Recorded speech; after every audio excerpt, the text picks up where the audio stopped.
దాంతోపాటు ధాన్యం సేకరణకు సంబంధించి కూడా ఏ విధమైన తరుగని కోతని లేకుండా వాస్తవం కొంత ఈ ప్రకృతి వైపరీత్యాలతో ధాన్యం తడిసిపోవడం ఇవన్నీ కొంత తాత్కాలికం. ధాన్యం తడవడం అనేది తాత్కాలికం. తడిసిన ధాన్యం కూడా రంగు మారినప్పటికీ మళ్ళీ మనం ఎట్లంటే వితిన్ 20 వరకు తయారైపోతుంది వాళ్ళు. దాన్ని కూడా సేకరింప చేయబడే విధంగా రాష్ట్ర ప్రభుత్వం ఆదేశాలు జారీ చేసింది. రాష్ట్రం గౌరవ ముఖ్యమంత్రి గారి యొక్క ఆలోచన ఒక రైతు ప్రభుత్వంగా ఈ ప్రభుత్వం పనిచేయాలని సంకల్పంతో నిన్న నిజామాబాద్లో జరిగిన సమావేశం కూడా మళ్ళీ పేర్కొన్నారు. బై ఆగస్ట్ 15 అంటే రాబోయే ఖరీఫ్ నాటికి రైతు చెల్లించాల్సినటువంటి రుణం అప్పు చెల్లించవలసిన అవసరం లేకుండా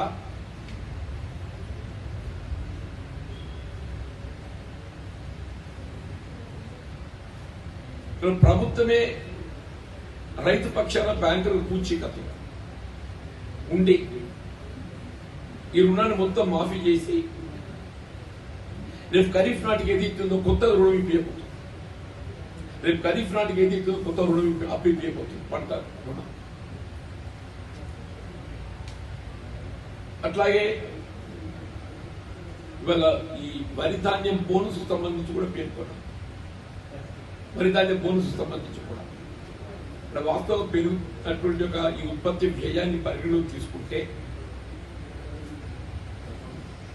ధాన్యం ధర కనీసం 3,000 ఉండాలని పరిమితాలు. అదే 2,200 పరిమితమే. మీకు ఉదాహరణ చెప్పాలంటే 2004లో రాష్ట్రంలో కానీ కేంద్రంలో కానీ కాంగ్రెస్ ప్రభుత్వం అధికారికి వచ్చినాడు 450 రూపాయలు క్వింటల్ ఉండవని దాన్ని 2014లో దిగిపోయినాడు ఏదైతున్నదో 1,350 పర్ క్వింటల్. అంటే 3 times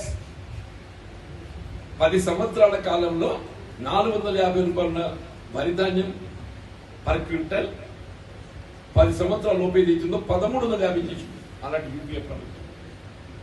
3 times. ఇవాళ ఏముంది ఆ 1,350 ఇట్ హెస్ కమ్ 2,200కి పోయింది. అంటే it's not even double, it's not even రెట్టింపు కూడా కాదు. ఉత్పత్తి వ్యయం పెరిగిపోయింది. మీకు విత్తనంకి వెళ్ళి రసాయనిక ఎరువులే కానీ పురుగు మందులే కానీ పెట్రోల్ డీజిల్ ధరలే కానీ ఇవన్నీ పెరిగిపోయేది ఇస్తుందో రైతు ఈ మద్దతు ధర అనేది గిట్టుబాటు కావటం లేదు. రైతుకు మద్దతు ధర గిట్టుబాటు కావటం లేదు అనే భావనతోనే ప్రధానంగా రైతు ఇక్కడ మన ప్రాంతంలో తెలంగాణలో వరి ధాన్యంపై ఆధారపడుతుంది. కాబట్టి